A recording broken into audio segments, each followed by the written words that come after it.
Hi. I figured since I'm asking you to write about your favorite piece of artwork, I should tell you a little bit about mine and how I would approach this project. So my story starts back in 10th grade, Mr. Fetter's high school English at Hilltop High School.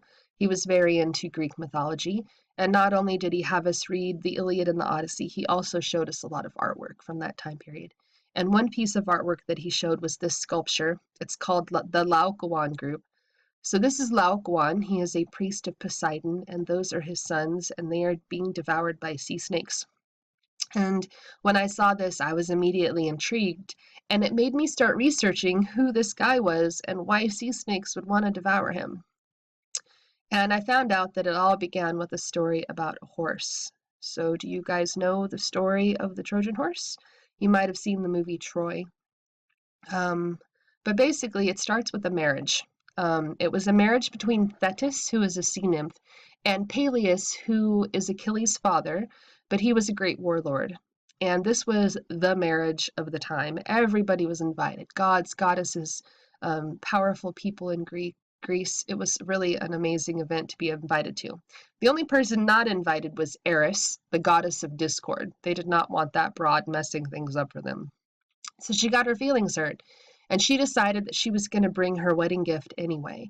So she came to the door of the wedding, and she took her wedding gift, which happened to be a golden apple, and on this apple it was engraved, "To the fairest one of all." And she took this apple and she rolled it inside the door.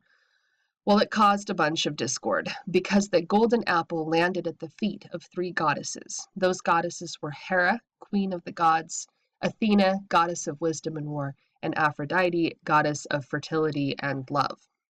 So all three of these women assumed, well, fairest one of all, that's definitely for me. And they asked people in the wedding to judge who should get the apple. Well, everyone's like, we're not going to judge at all. We need to pick somebody else to help us. So they picked one of King Priam of Troy's princes, Paris, because he was known to be a good judge. And that leads to a whole nother story. This Greek mythology stuff is so much like telenovelas. It's exciting because you just want to learn more and more and more about everyone's lives. So poor Paris, he was the judge, and these three women decided to bribe him. So Hera promised that he could be the king of Europe and Asia. Athena promised him wisdom and skill in war to make him a powerful warlord, and Aphrodite promised him the world's most beautiful woman. Well, unfortunately, the world's most beautiful woman at the time was Helen, and she was married to a man named Menelaus, who was a Greek soldier and a warlord's brother. And that warlord was Agamemnon, who was very powerful at the time. So because his wife was taken from him by a prince of Troy, he vowed revenge and got his brother Agamemnon, who was just dying at the chance to go to war at Troy, and they went. However, Troy, you couldn't get in there because the walls surrounding Troy were built by previous gods that had helped the city's kings make the city protected. One of those demigods was Hercules. So nobody could get into Troy. But that's when a very crafty person named Odysseus came up with an idea. And his idea was to make them an offering. Well, back in those days, each city had patron gods that they would worship and pray to, and Troy's patron god was Poseidon. And most of you know that Poseidon is the god of the ocean, but he's also the god of earthquakes and the god of horses. So that's why sometimes you'll see paintings with ocean waves with horses galloping in the waves that are breaking. So Odysseus convinced the Greek army to build this giant sculpture of a horse, pretending that it was going to be this offering for peace. But hidden inside the belly of the horse were Greek soldiers. And in order to fulfill their plan, they got a man named Sinon, who was a Greek soldier, to pretend to be done with the war. They were tired, they were sick, they wanted to go home, they'd been there for years, nobody could get inside, and the war was basically stalemated. So Sinon lied. He came to the gates of the city with the horse, and he told them, "This is an offering. Please take it inside as a symbol of peace. We just want to go on our way." Well, Laocoon saw this. He was a priest of Poseidon, and when he saw that giant horse, he knew it was a trap, and he's like, "Do not trust lives." And it was Laocoon who said, "Beware the Greeks bearing gifts." You may have heard this phrase. So he took a spear and he threw it into the belly of the horse.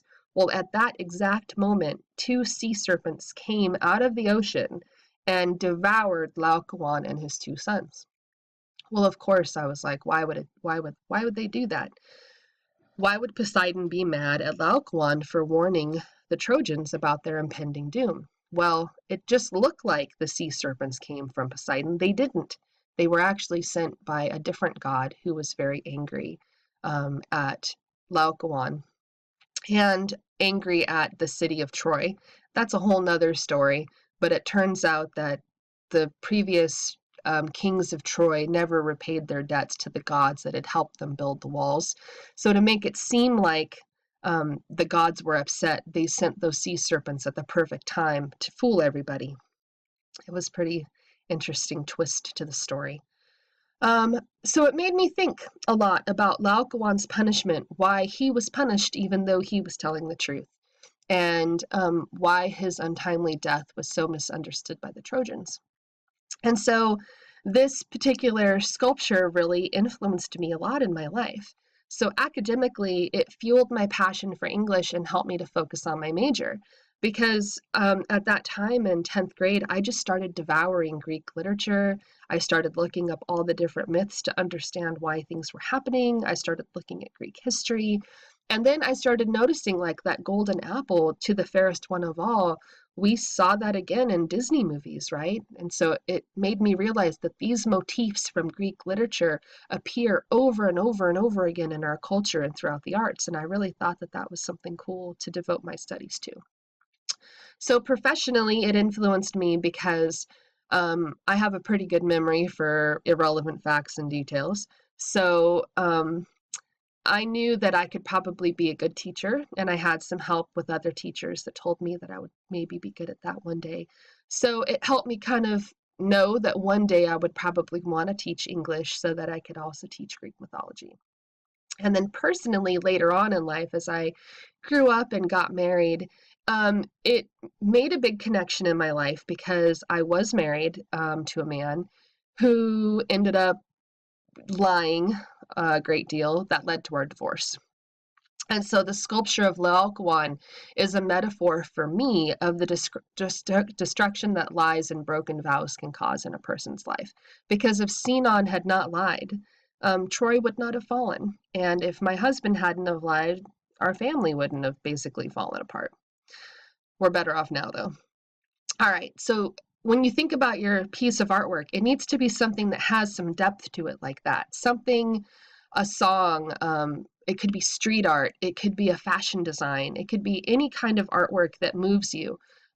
Maybe something that helped you through a rough time, or something that motivates you, or something that just really makes you think about beauty in a time when things aren't so beautiful, perhaps. So if I was writing this essay, this would be my possible outline for my pre-writing. So my hook might be something like, "Beware of Greeks bearing gifts." And my thesis might be something like, "Art is a vehicle of expression that allows people to transport complex emotion into something tangible for inspiration and reflection. At a time in my life when I was overwhelmed by such complex emotions, the sculpture of Laocoon and his sons brought me peace and focus." And then my thesis map, so this is the areas that I would be analyzing in my paper, would be something like this. "Reflecting on the influence this sculpture has had on my life has revealed that it has inspired my academic, professional, and personal life in such ways that it has forever changed who I am." So you would see that I have basically my 3 body paragraphs laid out now. So when you think about which piece of artwork you're going to pick, it could be a movie, it could be a poem, it could really be anything that you want. Just have it have some meaning so that it makes it easier for you to write. I hope that this was helpful and not too dreadfully boring. When I talk about Greek mythology, I get really excited. And you're a captive audience, so sorry. But if you have questions, please just let me know. All right, have a great day and good luck with your writing.